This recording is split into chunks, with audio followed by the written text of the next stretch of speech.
Your son's father might be incarcerated. But I wouldn't share that with the school. There's no compassion in the schoolhouse. Are you aware that the school is an extension of the prison system? And if the school is an extension of the prison system, that means the teachers are the new police officers. And the principals are the new wardens. And if that be the case, everything you say to a teacher can and will be used against your family. Well, his father's locked up, and I'm a single mother raising 3 children on my own. And I know why you're telling them. You're telling them because you're thinking they might understand. You're doing it because you expect to solicit some compassion. I understand, but I want you to know that the school is emotionless. It is an extension of white supremacy. They don't have emotions for you. Come on now.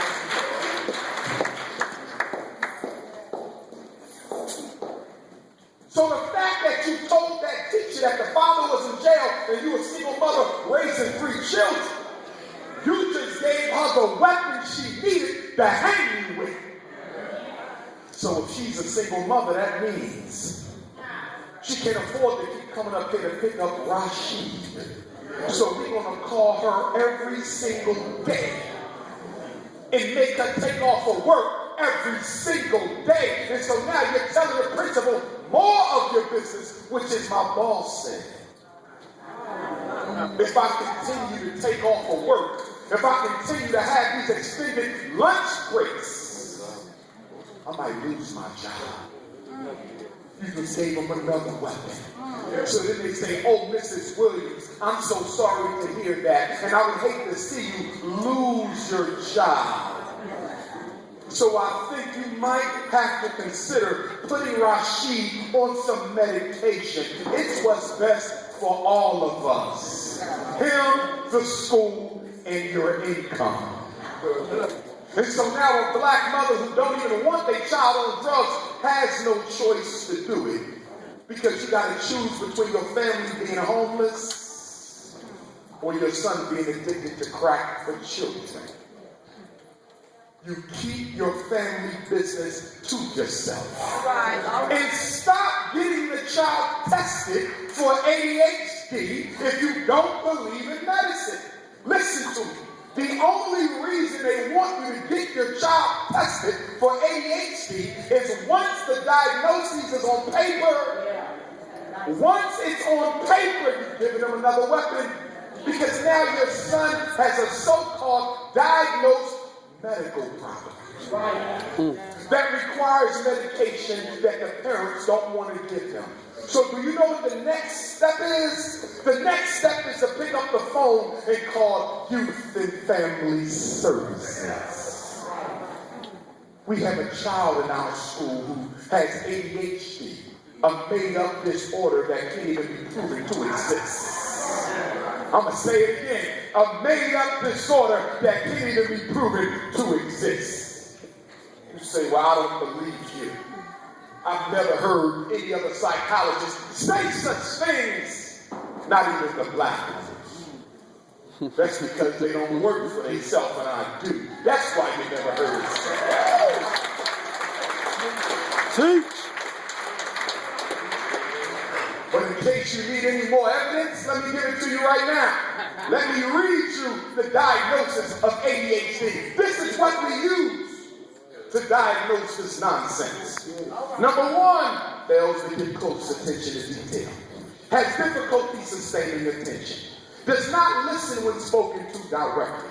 Does not follow through on instructions. Has difficulty organizing his tasks and activities. Is reluctant to engage in tasks that require sustained mental effort. Is easily distracted by extraneous stimuli. Is forgetful in daily activities. Loses things necessary to get his work done. Fidgets with his hands or feet. Leaves his seat when he's supposed to stay seated. Runs or climbs when it is inappropriate, according to who?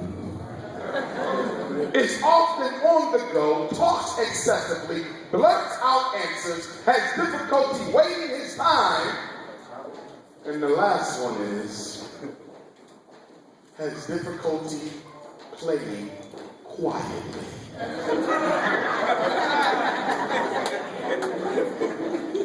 What child do you know on the planet Earth, black, white, Arab, East Indian, Latino, Native American, rich or poor, who plays quietly? In fact, if you just heard the criteria I gave you, it would describe every last one of us in this room right now.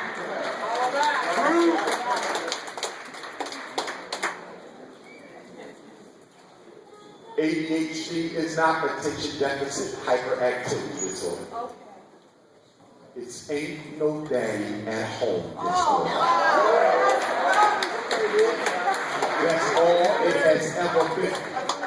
When did we get ADHD? 1990. Is that a coincidence? No, that's when the mass incarceration war against black men intensified. It was during the early 90s that Bill Clinton said, 3 strikes and you're out, mandatory minimum sentencing. So psychiatry stepped in when Bill Clinton stepped in and said, if he's going to start locking up all these fathers, we might as well make some money off of it. Everybody knows this ain't about medicine. But black folks are doing something you've never done before. And that is trust the system. In fact, I spend more time arguing with you all than with white folks. In fact, I don't even have to argue with them. They see me coming and somebody just give them what he wants. Whatever you need, get about it. But I gotta argue with y'all. Well, I know my son got ADHD. You can't tell me. Some kids got no.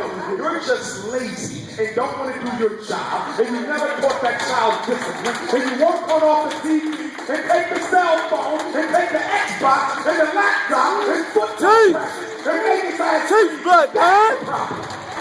You're trifling. That's the problem. Sometimes it ain't the white man. It's your ass. Sometimes.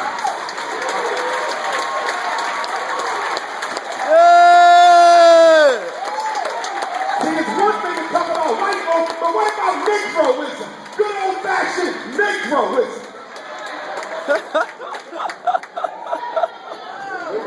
What do you suggest I do? He's struggling. Get him a tutor. Get him a tutor. Well, Sylvan costs. You don't have to sit him with Sylvan. Sylvan's a ripoff. Everybody knows that.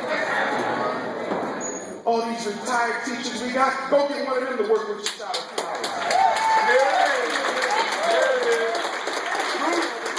We got all kind of elders looking for something to do. They retired now. Send them to them. We got college students looking for a couple of dollars. Send them to them. What's $50 a week to help your child? Can't find a college student, can't get a retired elder? Go find a high school kid who's well in an academic subject. Let them come to the house and sit at the kitchen table and work with your child 2 hours a week for a couple of dollars. Well, I shouldn't have to do that because the school gets money. You're right, they do get money. But understand something when you're dealing with the school system. You get what you pay for.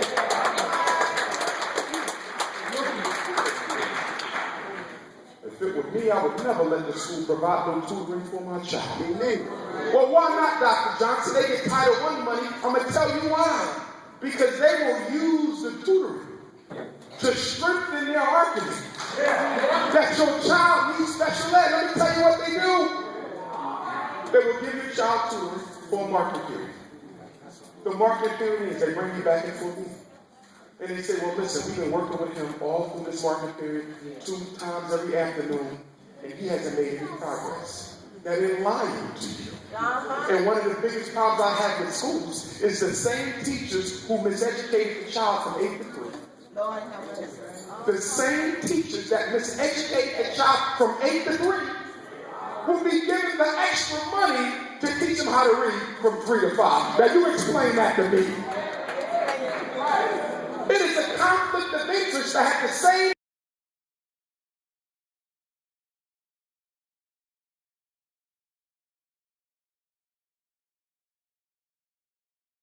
That's the problem. I don't want the tutor to know my child. I want them not to know my child. Because if they think they know my child, then their mind is already made up. And they're not going to do what they're supposed to do to make sure this baby learns. It's not hard to teach our children. The problem is half the folks in education aren't there for the right reasons. They thought they wanted to be teachers, but when they got into it, they realized they couldn't deal with today's child. They didn't like it no more, but because it was the only thing they was trained in, they deal with it, because after all, you get the summers off and a nice retirement package. Let me say it again. Schools in Akron are economic stimulus packages to white folks from the suburbs. It's a way to keep the bills paid and not even be responsible. I'm not talking about our white visitors again. Don't get me twisted. There's exceptions to every rule. But you do not throw the rule out for the exception.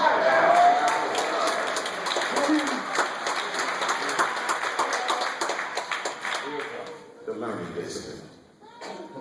Are you serious? My son got dyslexia. My daughter got a math disability. My grandson got a reading problem. No, they lazy as hell. That's what they problem. Your children are lazy as hell. I'm going to tell you to your face. They trifling. I bring them in the office. They don't even want to be there. Listen, young man, if you don't do your best on this test, they will use it to classify and marginalize you. You don't care. His mom won't buy him the new Jordans anyway. You don't care. I do what I want anyway. This is nothing. Let the children run the house. Yeah, they are. You want to be a friend first and a parent second. You better remix that.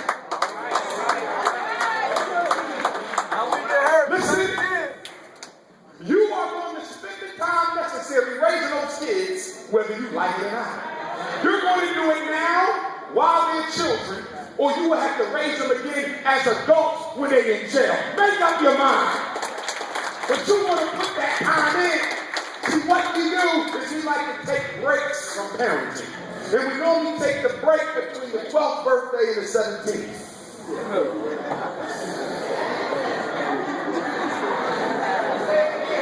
How did that hurt? Tell me again. From 12 to 17, you let the streets race.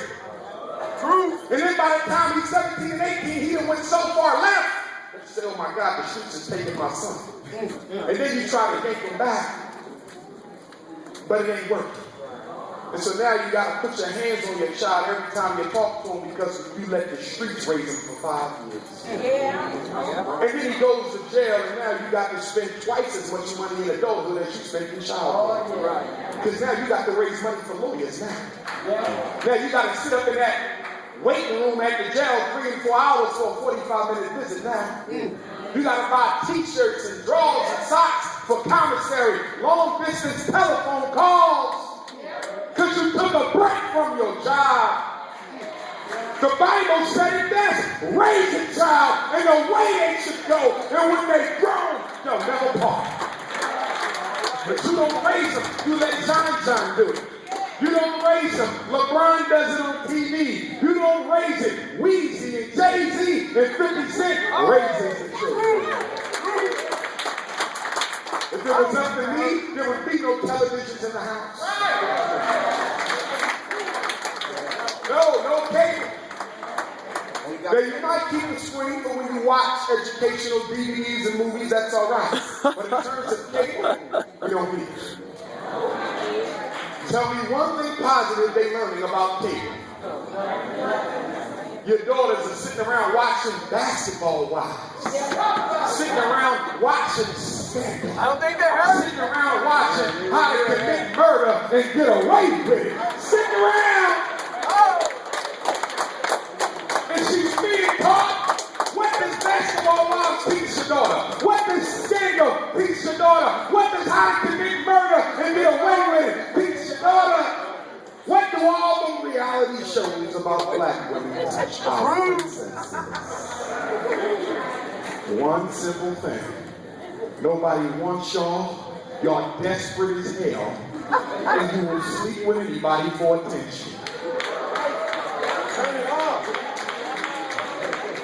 Number one show for black women in America is Scandal. Jerry Washington, Olivia Pope. Everywhere you go,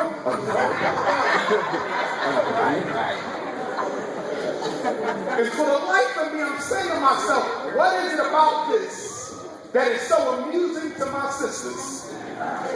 Because nothing is new about that. A black woman sleeping with the president of the United States who's already married, being the bedwench to a white man. I thought we'd been there and done that with Thomas Jefferson. I thought we'd been there and done that with George Washington. I thought we'd been there and done that with Abraham Lincoln. I thought we'd been there and done that with Alexander Hamilton. But that wasn't enough. You want to see it in the modern flesh.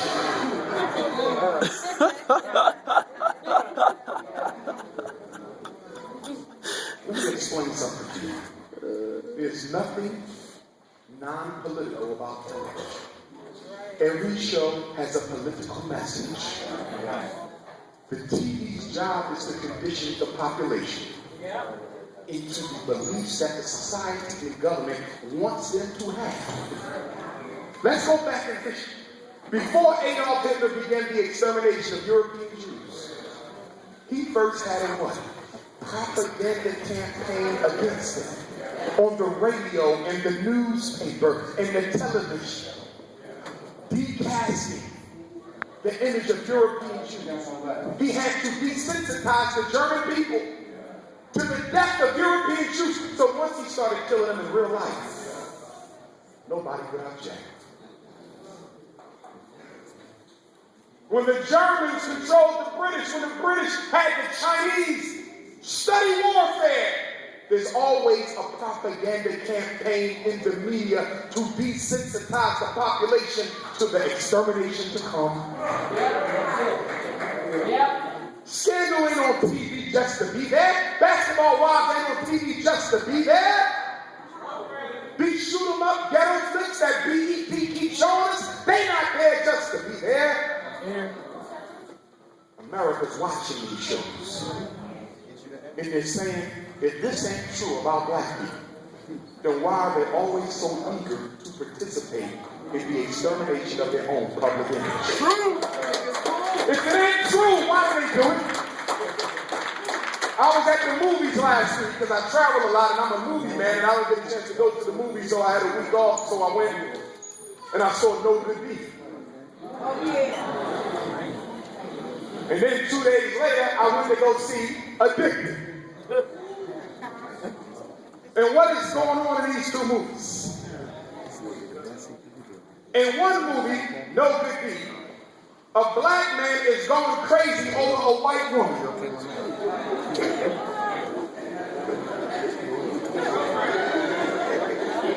Only to go to the end of the movie and find out that his white woman was cheating on him with a black man who was cheating on his wife.